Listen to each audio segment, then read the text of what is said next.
Hi friends welcome back to our channel. Friends, ಇವತ್ತಿನ ವಿಡಿಯೋದಲ್ಲಿ ನಾನು ನಿಮಗೆ ಸ್ಲೀವ್ಸ್ಗೆ ಕಟ್ ವರ್ಕ್ ಡಿಸೈನನ್ನು ಯಾವ ರೀತಿ ನಾವು ಕಟ್ ಮಾಡಿಕೊಂಡು ಸ್ಟಿಚ್ ಮಾಡಿಕೊಳ್ಬೇಕು ಅಂತ ತೋರಿಸ್ತಾ ಇದ್ದೀನಿ.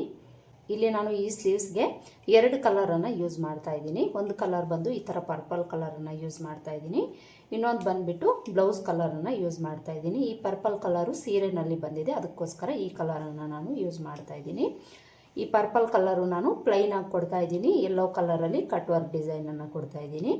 ಈಗ ತುಂಬಾ ಟ್ರೆಂಡಿಂಗಲ್ಲಿ ನಡೀತಾ ಇರೋವಂಥ ಡಿಸೈನ್ ಇದು. ಈ ಡಿಸೈನನ್ನು ನಾವು ಯಾವ ರೀತಿ ಕಟ್ ಮಾಡಿಕೊಂಡು ಸ್ಟಿಚ್ ಮಾಡ್ಕೊಳ್ಬೇಕು ಅಂತ ತೋರಿಸ್ತೀನಿ. ವಿಡಿಯೋನ ಸ್ಕಿಪ್ ಮಾಡದೆ ಕೊನೆವರೆಗೂ ನೋಡಿ. ಇಲ್ಲಿ ನಾವು ಆಲ್ರೆಡಿ ಸ್ಲೀವ್ಸನ್ನು ಕಟ್ ಮಾಡ್ಕೊಂಡಿರಬೇಕು. ಇಲ್ಲಿ ನಾನು ಎಲ್ಬೋ ಲೆಂತ್ ಸ್ಲೀವ್ಸನ್ನು ಕಟ್ ಮಾಡ್ಕೊಂಡಿದ್ದೀನಿ. ನಿಮಗೆ ಯಾವ ಲೆಂತ್ ಬೇಕಾಗಿರುತ್ತೋ ನೋಡಿಕೊಂಡು ನೀವು ಕಟ್ ಮಾಡ್ಕೊಳ್ಳಿ. ಇಲ್ಲಿ ನಾವು ಲೈನಿಂಗನ್ನು ತಗೊಳ್ಳೋಣ. ಮೊದಲಿಗೆ ಲೈನಿಂಗನ್ನು ತಗೊಂಡು ಈ ಲೈನಿಂಗಲ್ಲಿ ನಾನು 1 ಇಂಚಷ್ಟು ಕಡಿಮೆ ತಗೊಳ್ತಾ ಇದ್ದೀನಿ. ಯಾಕೆ ಅಂದರೆ ಇಲ್ಲಿ ನಾನು ಡಬಲ್ ಕಲರ್ ಯೂಸ್ ಮಾಡ್ತಾ ಇದ್ದೀನಿ ಅಂತ ಹೇಳಿದ್ದೀನಿ ಅಲ್ವಾ, ಆ ಕಲರನ್ನು ನಾನು ಈ ಪ್ಲೇಸಲ್ಲಿ ಕೊಡ್ತಾ ಇದ್ದೀನಿ. ಇದರಿಂದ ಮೇಲಕ್ಕೆ ಕಟ್ ವರ್ಕ್ ಡಿಸೈನ್ ಅನ್ನೋದು ಬರುತ್ತೆ. ಇಲ್ಲಿ ನಾನು ಈ ಪಟ್ಟಿಯನ್ನು 1.5 ಇಂಚ್ ಲೆಂತ್ ಕೊಡ್ತಾ ಇದ್ದೀನಿ. ಈ 1.5 ಇಂಚ್ ಲೆಂತ್ ಏನಿದೆ ಇದನ್ನು ನಾವು ಇದರಲ್ಲಿ ಕಡಿಮೆ ಮಾಡಿಕೊಳ್ಬೇಕು. ಕರೆಕ್ಟಾಗಿ ಈ ಕಡೆನೂ ಸಹ 1.5 ಇಂಚ್ ಲೆಂತ್ಗೆ ಮಾರ್ಕ್ ಮಾಡಿಕೊಂಡು ಇಲ್ಲಿ ಸ್ಟ್ರೈಟಾಗಿ ಒಂದು ಲೈನ್ ಹಾಕ್ಕೊಂಡು ಇದನ್ನು ನಾವು ಕಟ್ ಮಾಡ್ಕೊಳ್ಬೇಕು.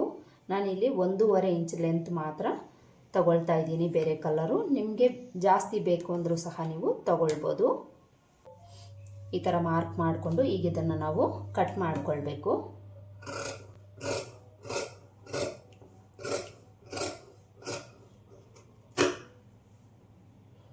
ನೋಡಿ, ಈ ಥರ ಕಟ್ ಮಾಡಿಕೊಂಡು ಈಗ ಇದನ್ನು ಓಪನ್ ಮಾಡಿಕೊಂಡು ಇದಕ್ಕೆ ನಾವು ಕಟ್ ವರ್ಕ್ ಡಿಸೈನನ್ನು ಕೊಡ್ತಾ ಇರೋದ್ರಿಂದ ಕ್ಯಾನ್ವಾಸನ್ನು ತಗೊಳ್ಬೇಕು.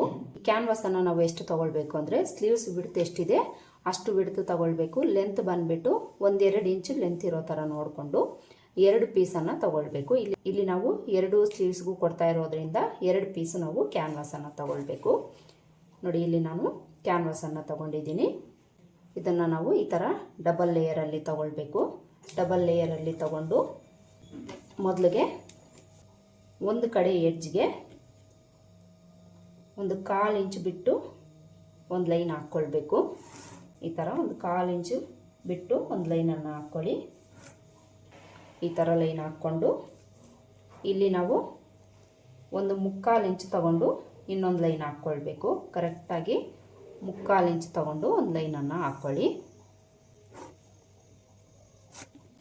ಈ ಥರ ಕ್ಯಾನ್ವಾಸಲ್ಲಿ ಮಾರ್ಕ್ ಮಾಡಿಕೊಂಡು ಇದಕ್ಕೆ ನಾವು ಕಟ್ ವರ್ಕ್ ಡಿಸೈನನ್ನು ಕೊಡೋದಕ್ಕೆ ಈ ಥರ ಪ್ಯಾಟ್ರನನ್ನು ತಗೊಳ್ಬೇಕು. ಇದರ ವಿಡ್ತ್ ಬಂದುಬಿಟ್ಟು 2 ಇಂಚ್ ತಗೊಂಡಿದ್ದೀನಿ. ಲೆಂತ್ ಇದನ್ನು ನಾವು ಯಾವ ರೀತಿ ರೆಡಿ ಮಾಡ್ಕೊಳ್ಬೇಕು ಅಂದರೆ ಒಂದು ಸ್ಟಿಪ್ ಆಗಿರೋ ಕಾರ್ಡ್ಬೋರ್ಡ್ ಶೀಟ್ ಆಗಲಿ ಯಾವುದಾದ್ರೂ ತಗೊಂಡು ವಿಡ್ತು ಲೆಂತನ್ನು ತಗೊಂಡು ಈ ಶೇಪಲ್ಲಿ ನಾವು ಕಟ್ ಮಾಡ್ಕೊಳ್ಬೇಕು. ಕಟ್ ಮಾಡ್ಕೊಂಡಿರೋದನ್ನು ಇದ್ರ ಮೇಲೆ ಇಟ್ಟು ನಾವು ಡ್ರಾ ಮಾಡ್ಕೊಳ್ಬೇಕು. ಇಲ್ಲಿ ನಾವು 1-2 ಇಂಚಷ್ಟು ಗ್ಯಾಪ್ ಬಿಡೋಣ. ಈ ಕಡೆ ಆ ಕಡೆ ಮಾರ್ಜಿನ್ ಗೆಟ್ಟೆ ಇರ್ತೀವಲ್ವ, ಈ 2 ಇಂಚನ್ನು ನಾವು ಬಿಟ್ಟು ಈ ಡಿಸೈನನ್ನು ನಾವು ಮಾರ್ಕ್ ಮಾಡ್ಕೊಳ್ಳೋಣ. 2 ಇಂಚನ್ನು ಬಿಟ್ಟು ನೋಡಿ, ಈ ಲೈನ್ಗೆ ಕರೆಕ್ಟಾಗಿ ಈ ಥರ ಇಟ್ಕೊಂಡು ಇಲ್ಲಿಂದ ಈ ಕಟ್ ವರ್ಕ್ ಡಿಸೈನನ್ನು ನಾವು ಮಾರ್ಕ್ ಮಾಡ್ಕೊಳ್ಬೇಕು. ಒಂದ್ರ ಪಕ್ಕದಲ್ಲಿ ಒಂದು ಈ ಥರ ಇಟ್ಕೊಳ್ತಾ ಈ ಡಿಸೈನನ್ನು ನಾವು ಮಾರ್ಕ್ ಮಾಡ್ಕೊಳ್ಬೇಕು. ಇಲ್ಲಿ ಈ ಲೈನ್ ಏನಿದೆ ಇಲ್ಲಿಗೆ ಇಟ್ಕೊಳ್ಳಿ. ಕರೆಕ್ಟಾಗಿ ಕೊನೆವರೆಗೂ ಸಹ ಇದೇ ಥರ ನಾವು ಕಟ್ ವರ್ಕ್ ಡಿಸೈನನ್ನು ಮಾರ್ಕ್ ಮಾಡ್ಕೊಳ್ಬೇಕು.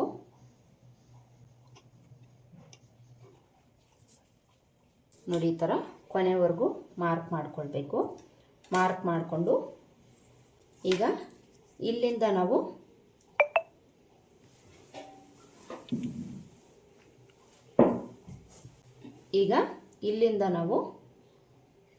ಒಂದು 1/4 ಇಂಚು ಗ್ಯಾಪ್ ತಗೊಂಡು ಮಾರ್ಕ್ ಮಾಡ್ಕೊಳ್ಬೇಕು. ಮಾರ್ಕ್ ಮಾಡಿಕೊಂಡು ಇಲ್ಲೂ ಸಹ ಒಂದು ಲೈನ್ ಹಾಕ್ಕೊಳ್ಬೇಕು. 1/4 ಇಲ್ಲಾಂದರೆ ಒಂದು ಅರ್ಧ ಇಂಚ್ ತಗೊಂಡು ನೀವು ಮಾರ್ಕ್ ಮಾಡ್ಕೊಳ್ಳಿ. ಈ ಥರ ಮಾರ್ಕ್ ಮಾಡಿಕೊಂಡು ಅಲ್ಲಲ್ಲಿ 1-2 ಗುಂಡ್ಪಿನ್ಸನ್ನು ಹಾಕ್ಕೊಳ್ಳಿ. ಈ ಥರ 1-2 ಗುಂಡ್ಪಿನನ್ನು ಹಾಕ್ಕೊಂಡು ಈಗ ಇದನ್ನು ನಾವು ಕಟ್ ಮಾಡ್ಕೊಳ್ಬೇಕು. ಕಟ್ ಮಾಡ್ಕೊಳ್ಳೋವಾಗ ಇಲ್ಲಿಂದ ಈ ಥರ ಕಟ್ ಮಾಡಿಕೊಂಡು ಈ ಕಟ್ ವರ್ಕ್ ಡಿಸೈನ್ ಯಾವ ಥರ ಇದೆ ಅದೇ ಥರ ಕಟ್ ಮಾಡ್ಕೊಳ್ಬೇಕು. ಈ ಥರ ಕಟ್ ಮಾಡಿಕೊಂಡು ಈಗ ಈ ಲೈನ್ ಏನಿದೆ ಇಲ್ಲಿಗೆ ಕಟ್ ಮಾಡ್ಕೊಳ್ಬೇಕು. ಈಗ ಗುಂಡ್ಪಿನ್ಸನ್ನು ತೆಗೆದುಬಿಟ್ಟು ಈ ಲೈನಿಂಗನ್ನು ತಗೊಂಡು ಲೈನಿಂಗಲ್ಲಿ ಪೀಸ್ ಏನಾದರೂ ಜಾಯಿಂಟ್ ಮಾಡ್ಕೊಂಡಿದ್ರೆ ನೋಡಿಕೊಂಡು ಈ ಕುಳಿ ಮೇಲೆ ಬರೋ ಥರ ಇಟ್ಕೊಂಡು ಈ ಕ್ಯಾನ್ವಾಸನ್ನು ನಾವು ಇದ್ರ ಮೇಲೆ ಇಟ್ಟು ಪೇಸ್ಟ್ ಮಾಡ್ಕೊಳ್ಬೇಕು. ಇಲ್ಲಿ ನಾವು ಒಂದು 1/4 ಇಂಚ್ ಕ್ಲಾತ್ ಬಿಟ್ಟು ಈ ಕ್ಯಾನ್ವಾಸನ್ನು ಈ ಥರ ಇಟ್ಕೊಳ್ಬೇಕು. ಈ ಥರ ಇಟ್ಕೊಂಡು ನಾವು ಇನ್ನೊಂದು ಸ್ಲೀವ್ ತಗೊಂಡು ಇದನ್ನು ಆಪೋಸಿಟಲ್ಲಿ ಇಟ್ಕೊಂಡು ಇದ್ರ ಮೇಲೆ ಇನ್ನೊಂದು ಕ್ಯಾನ್ವಾಸನ್ನು ಈ ಥರ ಇಟ್ಕೊಂಡು ಐರನ್ ಬಾಕ್ಸನ್ನು ಹೀಟ್ ಮಾಡಿ ಇದನ್ನು ನಾವು ಪೇಸ್ಟ್ ಮಾಡ್ಕೊಳ್ಬೇಕು. ಈಗ ಇದನ್ನು ನಾನು ಪೇಸ್ಟ್ ಮಾಡ್ಕೊಂಡು ಬರ್ತೀನಿ ನೋಡಿ. ಈ ಥರ ನಾವು ಪೇಸ್ಟ್ ಮಾಡ್ಕೊಳ್ಬೇಕು. ಪೇಸ್ಟ್ ಮಾಡಿಕೊಂಡು ಈಗ ಒಂದು ಸ್ಲೀವ್ಸನ್ನು ನಾವು ಸ್ಟಿಚ್ ಮಾಡ್ಕೊಳ್ಳೋಣ. ಮೇನ್ ಫ್ಯಾಬ್ರಿಕನ್ನು ತೊಗೊಳ್ಳಿ. ಮೇನ್ ಫ್ಯಾಬ್ರಿಕ್ ತೊಗೊಂಡು ಉಲ್ಟಾ ಸೀದಾನ ಚೆಕ್ ಮಾಡಿಕೊಂಡು ಸೀದಾ ಸೈಡು ಮೇಲೆ ಬರೋ ಥರ ಇಟ್ಕೊಳ್ಳಿ. ಇದ್ರ ಮೇಲೆ ಲೈನಿಂಗನ್ನು ಇಟ್ಕೊಳ್ಬೇಕು. ಇದನ್ನು ಇಟ್ಕೊಳ್ಳೋದಕ್ಕೂ ಮುಂಚೆ ಇಲ್ಲಿ ನಾವು ಈ ಕ್ಯಾನ್ವಾಸನ್ನು ಜಾಯಿಂಟ್ ಮಾಡಿಕೊಂಡು ಒಂದು ಸ್ಟಿಚ್ ಹಾಕ್ಕೊಳ್ಳೋಣ. ಈ ಥರ ಸ್ಟಿಚ್ ಹಾಕ್ಕೊಂಡು ಈಗ ಇದನ್ನು ನಾವು ಇದ್ರ ಮೇಲೆ ಇಟ್ಕೊಳ್ಬೇಕು. ಮೈನ್ ಫ್ಯಾಬ್ರಿಕ್ಕಿಗೆ ಪೀಸ್ ಏನಾದರೂ ನೀವು ಜಾಯಿಂಟ್ ಮಾಡ್ಕೊಳ್ಳೋಂಗಿದ್ರೆ ಮೊದಲೇ ನೀವು ಪೀಸನ್ನು ಜಾಯಿಂಟ್ ಮಾಡ್ಕೊಳ್ಳಿ. ಈ ಥರ ಇಟ್ಕೊಂಡು ಒಂದೆರಡು ಗುಂಡ್ಪಿನ್ ಹಾಕ್ಕೊಳ್ಳೋಣ. ಈ ಥರ ಗುಂಡ್ಪಿನ್ ಹಾಕ್ಕೊಂಡು ಈಗ ಇಲ್ಲಿಂದ ಈ ಕಟ್ ವರ್ಕ್ ಡಿಸೈನನ್ನು ನಾವು ಸ್ಟಿಚ್ ಮಾಡ್ಕೊಳ್ತಾ ಬರಬೇಕು. ಇಲ್ಲಿ ನೀವು ಸ್ಟಿಚ್ ಮಾಡ್ಕೊಳ್ಳೋವಾಗ ಒಂದು ಪಾಯಿಂಟಷ್ಟು ಈ ಕ್ಯಾನ್ವಾಸ್ ಮೇಲೆ ಸ್ಟಿಚ್ ಬೀಳೋ ಥರ ಸ್ಟಿಚ್ ಮಾಡ್ಕೊಳ್ತಾ ಬರಬೇಕು. ಈ ಮೂಲೆಗಳಲ್ಲಿ ನೀಡಲನ್ನು ಇಳಿಸಿ ತಿರುಗಿಸ್ಕೊಂಡು ಸ್ಟಿಚ್ ಮಾಡ್ಕೊಳ್ಬೇಕು.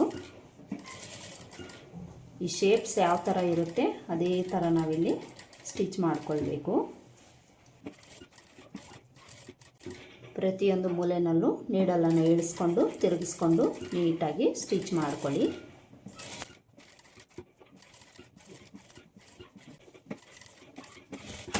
ಈ ಥರ ಸ್ಟಿಚ್ ಮಾಡಿಕೊಂಡು ಗುಂಡ್ಪಿನ್ಸನ್ನು ತೆಗೆದುಬಿಟ್ಟು ಇಲ್ಲಿ ನಾವು 1/4 ಇಂಚ್ ಕ್ಲಾತ್ ಬಿಟ್ಟು ಉಳಿದಿರೋದನ್ನು ಕಟ್ ಮಾಡ್ಕೊಳ್ಬೇಕು. ಈ ಶೇಪ್ ಯಾವ ಥರ ಇರುತ್ತೆ ಅದೇ ಥರ ಈ ಕ್ಲಾತನ್ನು ನೀವು ಕಟ್ ಮಾಡ್ಕೊಳ್ಬೇಕು. ಕಟ್ ಮಾಡಿಕೊಂಡು ಈ ಮೂಲೆಗಳಲ್ಲಿ ಕಟ್ಸ್ ಹಾಕ್ಕೊಳ್ಳಿ. ಸ್ಟಿಚ್ ಎಲ್ಲಿವರೆಗೂ ಇರುತ್ತೋ ಅಲ್ಲಿವರೆಗೂ ಕಟ್ಸ್ ಹಾಕ್ಕೊಳ್ಬೇಕು. ಸ್ಟಿಚ್ ಕಟ್ ಆಗಬಾರ್ದು ನೋಡಿಕೊಂಡು ಕಟ್ಸನ್ನು ಹಾಕ್ಕೊಳ್ಳಿ. ಕಟ್ಸ್ ಹಾಕ್ಕೊಂಡು ಇಲ್ಲೇನಾದರೂ ನಿಮಗೆ ಎಕ್ಸ್ಟ್ರಾ ಕ್ಲಾತ್ ಇದೆ ಅಂದರೆ ಒಂಚೂರು ಈ ರೀತಿ ಟ್ರಿಮ್ ಮಾಡ್ಕೊಳ್ಳಿ. ಶೇಪ್ ಅನ್ನೋದು ನೀಟಾಗಿ ಬರುತ್ತೆ. ಈಗ ನಾವು ಇದನ್ನು ಓಪನ್ ಮಾಡ್ಕೊಳ್ಬೇಕು. ಈ ಕಟ್ ವರ್ಕ್ ಡಿಸೈನ್ ಏನಿದೆ ಇದನ್ನು ನೀಟಾಗಿ ಓಪನ್ ಮಾಡ್ಕೊಳ್ಬೇಕು. ಈ ಥರ ನೀಟಾಗಿ ಓಪನ್ ಮಾಡಿಕೊಂಡು ಮೇಲೆ ಒಂದು ಟಾಪ್ ಸ್ಟಿಚ್ಚನ್ನು ಹಾಕ್ಕೊಳ್ಬೇಕು. ಈ ಕಟ್ ವರ್ಕ್ ಶೇಪ್ಸ್ ಏನಾದರೂ ನಿಮಗೆ ನೀಟಾಗಿ ಬರಲಿಲ್ಲ ಅಂದರೆ ಈ ಥರ ಸ್ಕ್ರೂ ಡ್ರೈವರ್ ಏನಾದರೂ ತಗೊಂಡು ಓಪನ್ ಮಾಡ್ಕೊಳ್ಳಿ. ನೀಟಾಗಿ ಶೇಪ್ ಅನ್ನೋದು ಬರಬೇಕು.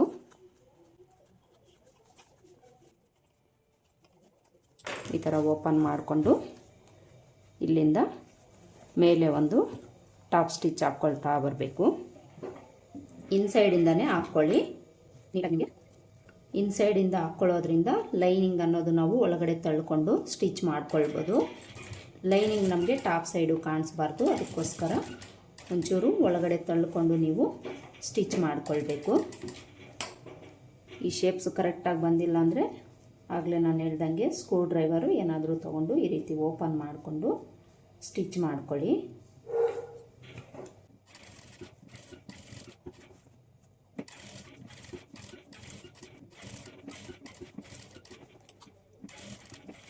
ಈ ಥರ ಮೇಲೆ ಒಂದು ಟಾಪ್ ಸ್ಟಿಚ್ಚನ್ನು ಹಾಕ್ಕೊಂಡಾದಮೇಲೆ ಲೈನಿಂಗು ಮೈನ್ ಫ್ಯಾಬ್ರಿಕನ್ನು ಅಟ್ಯಾಚ್ ಮಾಡಿಕೊಂಡು ಸುತ್ತಲೂ ಒಂದು ಸ್ಟಿಚ್ ಹಾಕ್ಕೊಂಡು ಎಕ್ಸ್ಟ್ರಾ ಕ್ಲಾತನ್ನು ಕಟ್ ಮಾಡ್ಕೊಳ್ಬೇಕು.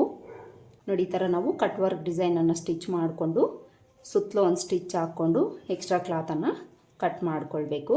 ಇಲ್ಲಿ ನಮಗೆ ಈ ಸ್ಲೀವ್ ಅನ್ನೋದು ರೆಡಿ ಆಯಿತು. ಇದಕ್ಕೆ ನಾವು ಕೆಳಗಡೆ ಪಟ್ಟಿ ಕೊಡ್ತೀವಿ ಅಲ್ವಾ, ಇದನ್ನು ನಾವು ಕಟ್ ಮಾಡ್ಕೊಳ್ಬೇಕು. ಆಲ್ರೆಡಿ ಇಲ್ಲಿ ನಾವು 1.5 ಇಂಚು ಲೆಂತ್ಗೆ ಪಟ್ಟಿಯನ್ನು ಕಟ್ ಮಾಡ್ಕೊಂಡಿದ್ದೀವಿ ಅಲ್ವಾ, ಇದನ್ನು ತಗೊಂಡು ಇಲ್ಲಿ ನಾವು ಯಾವ ಕಲರ್ ಕೊಡಬೇಕು ಅದಕ್ಕೆ ಮೊದಲಿಗೆ ಲೈನಿಂಗನ್ನು ತಗೊಳ್ಳೋಣ. ಇದನ್ನು ಸಹ ಡಬಲ್ ಲೇಯರಲ್ಲಿ ತಗೊಳ್ಬೇಕು. 2 ಸ್ಲೀವ್ಸ್ಗೂ ಬೇಕಾಗಿರೋದ್ರಿಂದ ಈ ರೀತಿ 2 ಲೇಯರ್ ತಗೊಂಡು ಲೆಂತನ್ನು ನೋಡ್ಕೊಳ್ಳಿ. ಲೆಂತು ಇದೆಷ್ಟಿದೆ ಅಷ್ಟಿರಬೇಕು. ವಿಡ್ತ್ ಅನ್ನೋದು ಇದಕ್ಕೆ ನಾವು ಡಬಲನ್ನು ತಗೊಳ್ಬೇಕು. ಅಂದರೆ ಇಲ್ಲಿ ನಾವು ಒಂದು 3 ಇಂಚ್ ತಗೊಳ್ಳೋಣ. ಈ ರೀತಿ ಇದಕ್ಕೆ ನಾವು ಡಬಲ್ ತಗೊಳ್ಬೇಕು. ಈಗ ಇಲ್ಲಿಗೆ ಒಂದು ಲೈನ್ ಹಾಕ್ಕೊಂಡು ಈ ಪೀಸನ್ನು ನಾವು ಕಟ್ ಮಾಡ್ಕೊಳ್ಳೋಣ.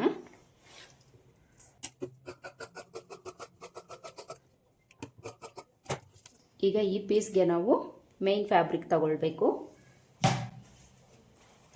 ಮೇನ್ ಫ್ಯಾಬ್ರಿಕನ್ನು ತಗೊಂಡು ಇದನ್ನು ಸಹ ನಾವು ಡಬಲ್ ಲೇಯರಲ್ಲಿ ಹಾಕ್ಕೊಳ್ಬೇಕು. ಈ ಥರ 2 ಲೇಯರಲ್ಲಿ ಹಾಕ್ಕೊಂಡು ಇದೆಷ್ಟಿದೆ ಅಷ್ಟು ತಗೊಳ್ಬೋದು, ಇಲ್ಲಾಂದರೆ ಅದಕ್ಕಿಂತ ಒಂದು ಸ್ವಲ್ಪ ನೀವು ಎಕ್ಸ್ಟ್ರಾನು ತಗೊಳ್ಬೋದು. ಕ್ಲಾತ್ ವೇಸ್ಟ್ ಮಾಡೋದು ಬೇಡ, ಇದೆಷ್ಟಿದೆ ಅಷ್ಟೇ ತಗೊಳ್ಳೋಣ.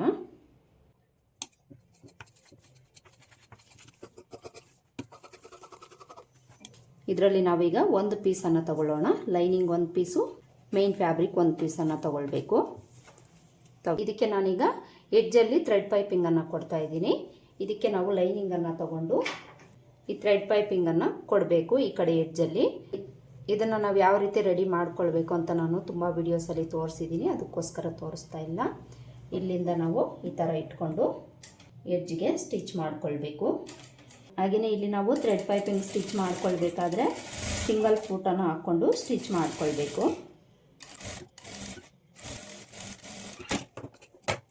ಈ ಥರ ಸ್ಟಿಚ್ ಮಾಡಿಕೊಂಡು ಈಗ ಮೇನ್ ಫ್ಯಾಬ್ರಿಕ್ ತಗೊಂಡು ಮೇನ್ ಫ್ಯಾಬ್ರಿಕಲ್ಲಿ ಉಲ್ಟಾ ಸೀದಾನ ಚೆಕ್ ಮಾಡಿಕೊಂಡು ಸೀದಾ ಸೈಡ್ ಮೇಲೆ ಬರೋ ಥರ ಇಟ್ಕೊಂಡು ಇದನ್ನು ನಾವು ಇದ್ರ ಮೇಲೆ ಇಟ್ಕೊಳ್ಬೇಕು. ಈ ಥ್ರೆಡ್ ಪೈಪಿಂಗು ಇದ್ರ ಮೇಲೆ ಹೋಗೋ ಥರ ಇಟ್ಕೊಳ್ಬೇಕು. ಈ ಥರ ಇಟ್ಕೊಂಡು ಇಲ್ಲಿ ನಾವು ಸ್ಟಿಚ್ ಮಾಡ್ಕೊಂಡಿರ್ತೀವಿ ಅಲ್ವಾ, ಅದ್ರ ಮೇಲೇ ಸ್ಟಿಚ್ ಮಾಡ್ಕೊಳ್ತಾ ಬರಬೇಕು.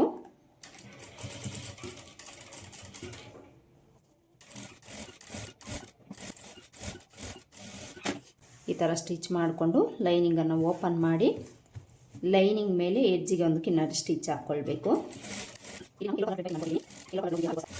ಈ ಥರ ಸ್ಟಿಚ್ ಮಾಡಿಕೊಂಡು ಇದನ್ನು ಇನ್ಸೈಡ್ಗೆ ಫೋಲ್ಡ್ ಮಾಡಿ ಮೇಲೆ ಒಂದು ಟಾಪ್ ಸ್ಟಿಚ್ ಹಾಕ್ಕೊಳ್ಬೇಕು. ನೋಡಿ, ಇಲ್ಲಿ ಥ್ರೆಡ್ ಪೈಪಿಂಗನ್ನು ಸ್ಟಿಚ್ ಮಾಡಿ ಮೇಲೆ ಒಂದು ಟಾಪ್ ಸ್ಟಿಚ್ಚನ್ನು ಹಾಕ್ಕೊಂಡು ಈ ಲೈನಿಂಗ್ ಎಷ್ಟಿದೆ ಅಷ್ಟಕ್ಕೆ ಸುತ್ತಲೂ ಒಂದು ಸ್ಟಿಚ್ ಹಾಕ್ಕೊಂಡು ಎಕ್ಸ್ಟ್ರಾ ಕ್ಲಾತ್ ಏನಾದರೂ ಇದ್ದರೆ ಕಟ್ ಮಾಡಿಕೊಂಡು ಈ ಥರ ರೆಡಿ ಮಾಡ್ಕೊಳ್ಬೇಕು. ಈ ಥರ ರೆಡಿ ಮಾಡಿಕೊಂಡು ಈಗ ನಾವು ಆಲ್ರೆಡಿ ಕಟ್ ವರ್ಕ್ ಸ್ಲೀವ್ಸನ್ನು ರೆಡಿ ಮಾಡಿದ್ದೀವಿ ಅಲ್ವಾ, ಇದನ್ನು ತಗೊಂಡು ಇದರ ಕೆಳಗಡೆ ಈ ಪಟ್ಟಿಯನ್ನು ಇಟ್ಟು ಒಂದೆರಡು ಗುಂಡ್ಪಿನನ್ನು ಹಾಕ್ಕೊಳ್ಬೇಕು. ಇದನ್ನು ಇಟ್ಕೊಳ್ಳೋವಾಗ ನೀವು ನೋಡ್ಕೊಳ್ಳಿ, ಲೆಂತ್ ಅನ್ನೋದು ನಮಗೆ ಕರೆಕ್ಟಾಗಿರಬೇಕು. ಇಲ್ಲಿ ನಾನು 10 ಇಂಚು ರೆಡಿ ಲೆಂತನ್ನು ಇಟ್ಟಿದ್ದೀನಿ. ಇಲ್ಲಿ ಒಂದು 1/2 ಇಂಚು ಮಾರ್ಜಿನನ್ನು ಬಿಟ್ಟು ಈ ಲೆಂತನ್ನು ನೋಡಿಕೊಂಡು ಈ ಕ್ಲಾತನ್ನು ನಾನು ಇಟ್ಕೊಳ್ತಾ ಇದ್ದೀನಿ. ಈ ಥರ ನಾವು ನೋಡ್ಕೊಳ್ಬೇಕು, ಲೆಂತ್ ಕರೆಕ್ಟಾಗಿ ನೋಡಿಕೊಂಡು ಒಂದೆರಡು ಗುಂಡ್ಪಿನನ್ನು ಹಾಕ್ಕೊಳ್ಬೇಕು. ನೀವು ಸ್ಲೀವ್ ಲೆಂತ್ ಎಷ್ಟು ಇಟ್ಟಿರ್ತೀರೋ ನೋಡಿಕೊಂಡು ಅದೇ ಲೆಂತ್ಗೆ ಇದನ್ನು ಅಡ್ಜಸ್ಟ್ ಮಾಡಿಕೊಂಡು ಗುಂಡ್ಪಿನನ್ನು ಹಾಕ್ಕೊಳ್ಳಿ. ಈ ಥರ ಒಂದೆರಡು ಗುಂಡ್ಪಿನನ್ನು ಹಾಕ್ಕೊಂಡು ಈಗ ನಾವು ಇಲ್ಲಿಂದ ಸ್ಟಿಚ್ ಮಾಡ್ಕೊಳ್ತಾ ಬರಬೇಕು. ಇಲ್ಲಿ ನಾವು ಕಟ್ ವರ್ಕ್ ಡಿಸೈನನ್ನು ಸ್ಟಿಚ್ ಮಾಡಿಕೊಂಡಾಗ ಟಾಪ್ ಸ್ಟಿಚ್ ಹಾಕ್ಕೊಂಡಿದ್ದೀವಿ ಅಲ್ವಾ, ಅದ್ರ ಮೇಲೇ ಸ್ಟಿಚ್ ಹಾಕ್ಕೊಳ್ತಾ ಬರಬೇಕು.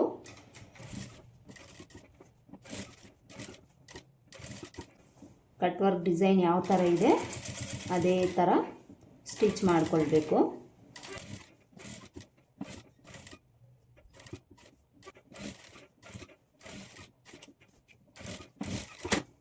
ನೋಡಿ, ಈ ಥರ ನಾವು ಈ ಪೀಸನ್ನು ಅಟ್ಯಾಚ್ ಮಾಡಿಕೊಳ್ಬೇಕು. ಅಟ್ಯಾಚ್ ಮಾಡಿಕೊಂಡು ಇನ್ಸೈಡಲ್ಲಿ ಈ ಕೂಳೆ ಇರುತ್ತೆ ಅಲ್ವಾ, ಇದನ್ನು ನಾವು ಒಂಚೂರು ಈ ರೀತಿ ಫೋಲ್ಡ್ ಮಾಡಿ ಸ್ಟಿಚ್ ಮಾಡಿಕೊಳ್ಬೇಕು. ಫಿನಿಶಿಂಗ್ ಅನ್ನೋದು ನೀಟಾಗಿರಬೇಕು ಅಂದರೆ ಈ ರೀತಿ ನಾವು ಸ್ಟಿಚ್ ಮಾಡಿಕೊಳ್ಬೇಕು. ಸ್ಟಿಚ್ ಮಾಡಿಕೊಂಡು ನೀಟಾಗಿ ಈ ರೀತಿ ಫೋಲ್ಡ್ ಮಾಡಿಕೊಂಡು ಇದಕ್ಕೆ ನಾವು ಲಾಸ್ಟಲ್ಲಿ ಎಮ್ಮಿಂಗ್ ಮಾಡಿಕೊಳ್ಬೇಕು. ನೋಡಿ, ಸ್ಲೀವ್ಸ್ ಡಿಸೈನ್ ಅನ್ನೋದು ನಮಗೆ ಈ ಥರ ಕಾಣಿಸುತ್ತೆ. ಈ ಥರ ಸ್ಟಿಚ್ ಮಾಡಿಕೊಂಡು ಈ ಸೈಡ್ಸಲ್ಲಿ ಎಕ್ಸ್ಟ್ರಾಸ್ ಏನಾದರೂ ಇದ್ದರೆ ಈ ರೀತಿ ಟ್ರಿಮ್ ಮಾಡ್ಕೊಳ್ಳಿ. ಇಲ್ಲಿ ನಾನು ಒಂದು ಸ್ಲೀವ್ಸನ್ನು ಸ್ಟಿಚ್ ಮಾಡಿ ತೋರಿಸಿದ್ದೀನಿ ಅಲ್ವಾ, ಸೇಮ್ ಇದೇ ಥರ ಇನ್ನೊಂದು ಸ್ಲೀವ್ಸ್ನೂ ಸಹ ನೀವು ಸ್ಟಿಚ್ ಮಾಡ್ಕೊಳ್ಳಿ. ಇಲ್ಲಿ ಆಲ್ರೆಡಿ ಇನ್ನೊಂದು ಸ್ಲೀವ್ಸ್ನೂ ಸಹ ಸ್ಟಿಚ್ ಮಾಡ್ಕೊಂಡಿದ್ದೀನಿ, ತೋರಿಸ್ತೀನಿ ನೋಡಿ. 2 ಸ್ಲೀವ್ಸನ್ನು ನಾವು ಸ್ಟಿಚ್ ಮಾಡ್ಕೊಂಡು ಆದಮೇಲೆ ನಮಗೆ ಈ ಥರ ಬರುತ್ತೆ. 2 ಸ್ಲೀವ್ ಲೆಂತು ಕರೆಕ್ಟಾಗಿರಬೇಕು, ನೋಡ್ಕೊಳ್ಳಿ. ನೋಡಿದ್ರಲ್ವಾ, ಸಿಂಪಲ್ಲಾಗಿ ಕಟ್ ವರ್ಕ್ ಡಿಸೈನನ್ನು ಕೊಟ್ಟು ಇದಕ್ಕೆ ಡಬಲ್ ಕಲರ್ ಯೂಸ್ ಮಾಡಿ ಪ್ಯಾಚ್ ವರ್ಕ್ ಡಿಸೈನನ್ನು ಯಾವ ರೀತಿ ಮಾಡ್ಕೊಳ್ಬೇಕು ಅಂತ ಇವತ್ತಿನ ವಿಡಿಯೋದಲ್ಲಿ ನಾನು ನಿಮಗೆ ಹೇಳ್ಕೊಟ್ಟಿದ್ದೀನಿ. ಐ ಹೋಪ್ ಈ ವಿಡಿಯೋ ನಿಮಗೆ ಹೆಲ್ಪ್ ಆಗಿದೆ ಅಂತ ಅಂದ್ಕೊಳ್ತೀನಿ. ಹೆಲ್ಪ್ ಆಗಿದೆ ಅಂತ ಅನಿಸಿದ್ರೆ ವಿಡಿಯೋ ಒಂದು ಲೈಕ್ ಕೊಡೋದನ್ನು ಮರಿಬೇಡಿ. ಮತ್ತೆ ಸಿಗೋಣ ಮತ್ತೊಂದು ವಿಡಿಯೋದಲ್ಲಿ. ಅಲ್ಲಿವರೆಗೂ ನಮಸ್ಕಾರ. Thanks for watching.